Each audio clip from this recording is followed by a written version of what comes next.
Seperti yang kita tahu, IQ diyakini sebagai satu-satunya bentuk kecerdasan yang valid untuk mengukur seberapa cerdas atau pintar seseorang. Pada awal abad ke-20, IQ diuji dengan menggunakan skala kecerdasan Stanford Binet, yang mengacu pada kecerdasan kita yang rasional, logis, terikat aturan, dan memecahkan masalah.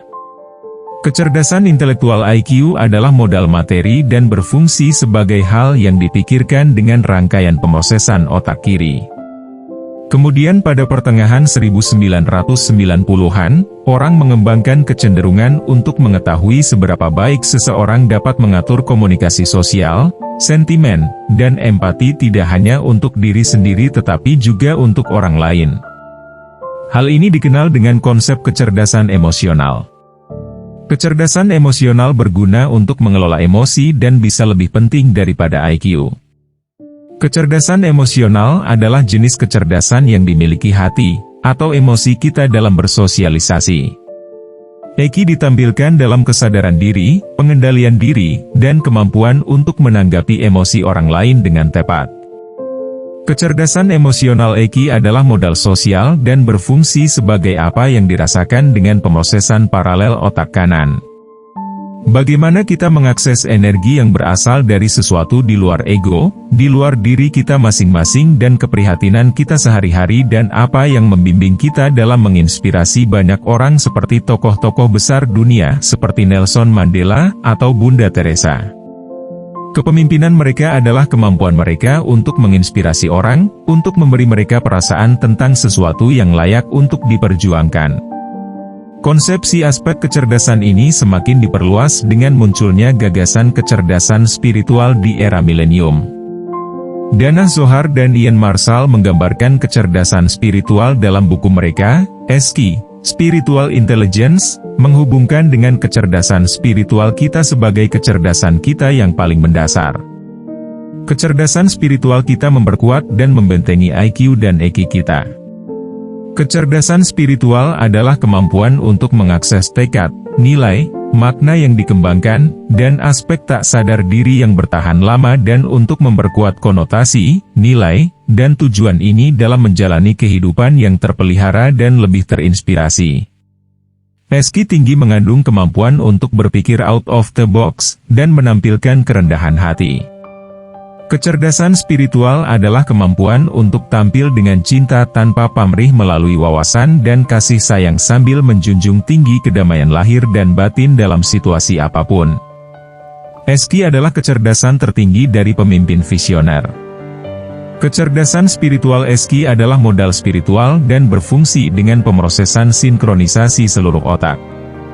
Menurut studi dalam ilmu saraf, kecerdasan spiritual terkait dengan sinkronisasi belahan otak dan aktivasi seluruh otak. Spiritualitas adalah pengalaman individu, mencari makna hidup, menemukan makna dan tujuan, menjaga keseimbangan emosional, mempertahankan kesehatan mental, merasakan hubungan dengan komunitas, melakukan yang terbaik, mencapai potensi penuh, menemukan kepuasan abadi, pencarian eksistensial, pemahaman, dan mencari kebenaran pribadi. SQ bukanlah agama, karena kecerdasan spiritual tidak tergantung pada kepercayaan tetapi pada pengalaman pribadi langsung di luar ego. Kecerdasan spiritual memiliki dasar ilmiah yang dilembagakan pada teori umum kecerdasan berdasarkan sistem operasi manusia, menggabungkan temuan dari 4 bidang penelitian ilmiah independen yaitu, psikologi kognitif, psikologi transpersonal, psikoanalisis, dan ilmu saraf. Seperti komputer atau ponsel manapun, kita semua memiliki sistem operasi, dan itu adalah kesadaran kita sendiri. Perhatian merupakan sistem operasi dasar dari kesadaran manusia yaitu jiwa dan ego. Ego adalah diri palsu dan jiwa adalah diri sejati seseorang.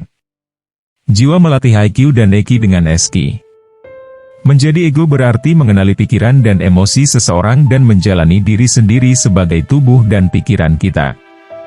Ego merasa tidak puas dan terus-menerus mengejar kepuasan di tempat lain. Kemudian menggunakan ketidakpuasan untuk bereaksi terhadap setiap momen dari keadaan kekurangan.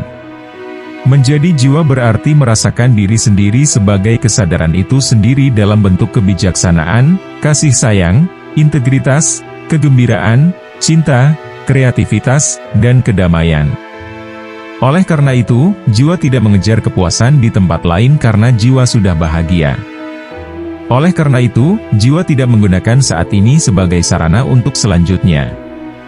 Alih-alih bereaksi dari keadaan kekurangan, jiwa merespons setiap saat dari keadaan pencapaian sebelumnya.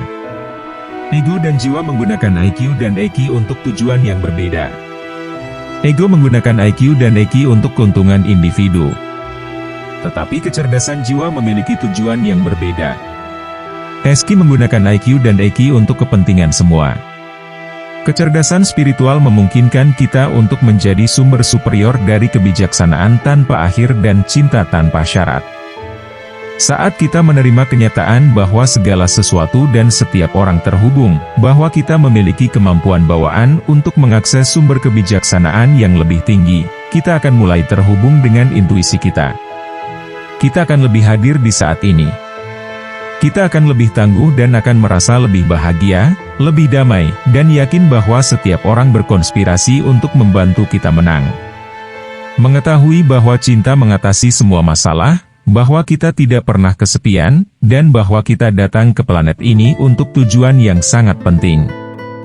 Diri kita akan tahu persis bagaimana membantu orang lain berkembang.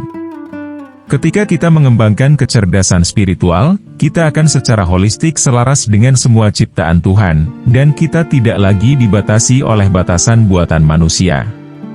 Spiritualitas berbicara tentang fakta bahwa ada sisi alternatif dari keberadaan selain dari alam fisik, materi, dan kita perlu mengembangkan kapasitas tertentu untuk mengaksesnya. Pertama, kita perlu berlatih keheningan. Kita harus memberi diri kita ruang untuk menenangkan pikiran kita, sehingga kita dapat terhubung dengan roh kita. Keheningan adalah tempat untuk menjadi tidak menghakimi, tidak terburu-buru, tidak bersalah untuk menyadari siapa diri Anda. Maka kita perlu mengembangkan kesadaran diri kita. Ini tentang menghubungkan diri kita yang sebenarnya, menemukan dunia batin kita, dan menjalani hidup kita selaras dengan tujuan jiwa kita. Saat-saat hening akan memungkinkan kita untuk mengenal diri kita sendiri pada tingkat yang lebih dalam, tetapi kesadaran diri adalah latihan yang harus kita fokuskan. Kita juga harus menjalani tujuan kita dengan niat. Niat adalah alasan di balik semua yang kita lakukan. Tujuan adalah misi jangka panjang jiwa kita. Niat kita membantu kita menyelaraskan dengan tujuan setiap hari. Kita harus menyadari bahwa segala sesuatu itu terhubung dan segala sesuatu yang kita pikirkan, lakukan dan katakan memiliki konsekuensi terhadap lingkungan kita. Semuanya terdiri dari energi. Energi vibrasi tinggi, seperti cinta, empati, welas asih, dan kegembiraan, membantu meningkatkan vibrasi energi segala sesuatu di sekitar kita. Dunia luar akan selalu merupakan replikasi dari apa yang terjadi di dalam diri kita. Jadi, untuk mengubah dunia, kita harus mengubah diri kita sendiri. Kita harus terbuka. Buka pikiran kita untuk menerima informasi baru. Buka hati kita untuk memberi dan menerima cinta tanpa syarat. Buka indera kita untuk menyerap dunia dengan cara yang berbeda. Bersikap terbuka berarti kesiapan kita untuk memahami segala sesuatu sebagaimana adanya, bukan seperti yang kita pikirkan, tetapi sebagaimana adanya, tanpa penilaian. Ini adalah konsep membiarkan intuisi kita memandu jalan. Saat kita terbuka, kita juga akan belajar melihat kehidupan dari sudut pandang yang berbeda. Era saat ini penuh dengan kebencian dan ketidakpekaan, mungkin sedikit pemahaman empati tentang dimensi spiritual kita sendiri akan bermanfaat bagi kita. Kita membutuhkan akses ke seluruh spektrum kecerdasan kita, bukan hanya kecerdasan intelektual dan emosional, IQ dan EQ, tetapi juga kecerdasan spiritual. Semakin kita merenungkan dengan cinta, dan bekerja pada diri kita dengan welas asih, semakin banyak ketidakmurnian pribadi kita, baik sadar maupun tidak sadar, secara bertahap akan meninggalkan kita dan digantikan oleh energi cinta sejati dan empati yang bertumbuh.